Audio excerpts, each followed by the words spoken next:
नहीं नहीं मिल पा के, अरे आओ खा लो, अच्छा ही लगता है, ये लोग रिवाज है, लोग पूछते हैं और हृदय से पूछते हैं कि भैया मुझे धसेगा नहीं भोजन, आओ कर लो। जिसके घर पे आपने यातना किया और आज आपके पास पैसा हो गया, परिवार हो गया, बोले पूरे गांव से, पूरे परिवार से मात्र अपना देख रहे हैं, सबसे बोलना छोड़ दिए, इसको कहते हैं अभिमान। और इससे बड़ी एक बात और बताएं, क्या? मान। घमंड, अभिमान अभी जो लगा है आपके जीवन में, उपसर्ग जो लगा है अभी का, वो तो आपने मान कर लिया, लेकिन जब अभी भी हट जाएगा, जब आपके जीवन में मान आएगा, अपमान या सम्मान। मान जानते हैं मान क्या चीज है? आप गलत काम करेंगे तो अपमानित होंगे, अपमान रहेगा आपका, अच्छा कार्य करेंगे तो सम्मान हो जाएंगे। लेकिन जब मान केवल आएगा तो बोले वो भी बहुत गड़बड़ चीज है। आपके पास जब मान आएगा ना, तो आप दान देंगे, कथा भागवत करवाएंगे, पूजा पाठ करवाएंगे, ठीक है, लेकिन दुनिया भर से बटनी भी बांटेंगे।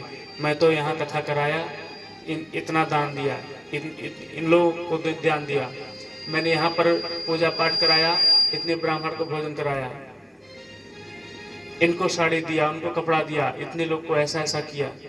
ये जो मान है, दान की चीजें जो आपने कर दिया, उसको बटनी नहीं बांटनी चाहिए, इसको कहते हैं मान। आपको अपने घर पे बुला दे, उदाहरण सुन लीजिए, मान क्या चीज है? आपको अपने घर पे बुला करके, आज आपके घर पे भोजन प्रसाद करने की क्षमता नहीं है। जब मैं भिखारी था तब आपके घर पे जाता था, अब मैं बड़ा हो गया, आप घर पे भोजन प्रसाद करने नहीं जाता हूँ, हाल चाल नहीं पूछता हूँ, अभिमान आ गया।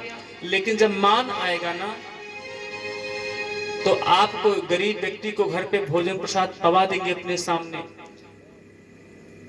लेकिन गांव भर से कहेंगे मैंने इनको खिलाया। अब आपको 2 रोटी हम घर पे खिला करके और गांव भर से कहें कि मैंने इनको खिलाया है, कभी झगड़ा हो जाए, कोई बात हो जाए, अरे तुम क्या बोलोगे, तो मैंने भोजन कई वर्षों तक कराया है, तो आपका भोजन कराया सब डांड हो गया, व्यर्थ हो गया। इसको कहते हैं मान। ये सब बड़ी बारीक बातें हैं, बुद्धिमान लोग ही समझ पाए तो ठीक है, लेकिन प्रयास करता हूं कि सबको समझा दूं। ये घमंड, अभिमान, स्वाभिमान, सम्मान की बातें क्या व्याख्या करूं। इसलिए बंधु माताओं, गोपियों को अभिमान आ गया कि भगवान देखो कितने हम लोग सुंदर हैं, काले से कन्हैया तभी तो हमारे पीछे पड़े हैं, वेणु निनाद कर रहे हैं, बंसी बजा रहे हैं। वहां से भगवान छोड़ के चले गए इनका अभिमान तोड़ने के लिए। जैसे इनके मन में बात आई, यमुना मैया के तट पर छोड़ करके भगवान श्री कृष्ण चले जाते हैं वन में, माँ राधा रानी को लेकर के, क्योंकि माँ राधा रानी उनके प्रियतमा है, प्राण वल्लभा है। राधा रानी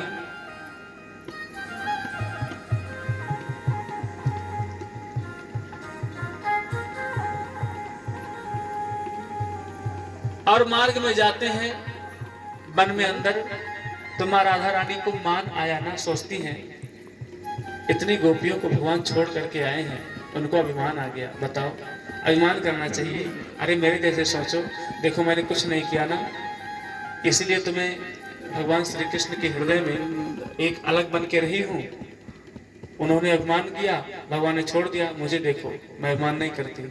उनके मन में मान आ गया कि उन गोपियों से मैं अलग थी, तब अकेले में हमको लेकर के भगवान आए।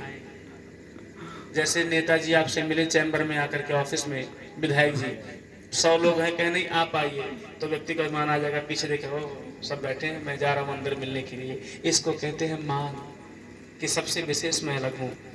नेता भी सोचेंगे बेटा तुम्हारा भौकाल बना रहा हूँ, मेरे नाम पे कहीं गलत काम मत करना।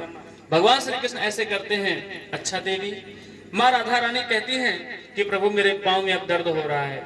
भगवान कहते तो क्या हुआ, मेरे कंधों पे बैठ जाओ। और जैसे ही अपना कदम श्री चरण कमल राधा रानी उठाती हैं भगवान के ऊपर, तैसे वहां से भी गायब। अब गोपियां यमुना मैया के तट पर रो रही हैं कि भगवान कहाँ गए। गोपियां आज जो आप रासलीला देखते हैं, वो जन्म कहां से लिया, मैं उसको बता रहा हूं। द्वापर युग में जब भगवान श्री कृष्ण यमुना मैया के तट पर छोड़ के चले गए ना, तो गोपियां एक नहीं लाखों लाख गोपियां थी, उन्हीं गोपियों में से नाटक कर रही हैं। जब कोई गृहिणी, कोई प्रेमिका अपने प्रेमी के परिप्रेक्ष्य में रोती है ना, या कोई प्रेम करने वाला व्यक्ति एक अपने प्रेमिका के लिए रोता है, तो बोले उस अनुरूप लीला करता है, उसका वस्त्र देखेगा, उसका फोटो देखेगा, उसका पर्स देखेगा, उसका कोई आभूषण देखेगा, बोले याद आकर के रो लेगा वो। माताओं के परिप्रेक्ष्य में अगर अपने पति की याद आती है, अपने बेटों की याद आती है, मान लो जवान बेटा है मर गया, तो उस बेटे का वस्त्र लेकर के देखेंगे, उस बेटे का दिया हुआ सामान देखेंगे, देखो मेरा बेटा दिया है, उस वस्त्र को देख करके, उस वस्त्रों को देख करके माताओं के आंख से आंसू आ जाए, मेरा बेटा दिया है, मेरे लिए ऐसा कर दिया बेटा, आज मेरे बीच में बेटा मेरा नहीं है। इसको उस याद को लेकर के सभी गोपियां क्या कर रही हैं, बोले कृष्ण लीला कर रही हैं। कोई गोपी कृष्ण बन गई, कोई गोपी राधा रानी बन गई, कोई गोपियां उसी में से अनेकानेक गोपियां बन गई, कोई गोपी माँ देवकी और वसुदेव बन गई, कोई गोपी देवकी मैया, कोई गोपी नंद बाबा और यशोदा मैया बन जाती हैं, कोई गोपियां वहीं पर कंस बन जाती हैं, कोई गोपियां राक्षस बन जाती हैं, कोई पूतना बन जाती है, आओ कृष्ण मैं तुम्हें स्तनपान करा रही हूँ, लीलाएं वहां पर कर रही हैं। वहीं से आज तक जो चल रहा है रासलीला, रासलीला का जन्म यमुना मैया के तट पर भगवान ने अभिमान के नाते छोड़ के गया और आज से प्रचलन हो गया कृष्ण लीला का, जो कृष्ण लीला हो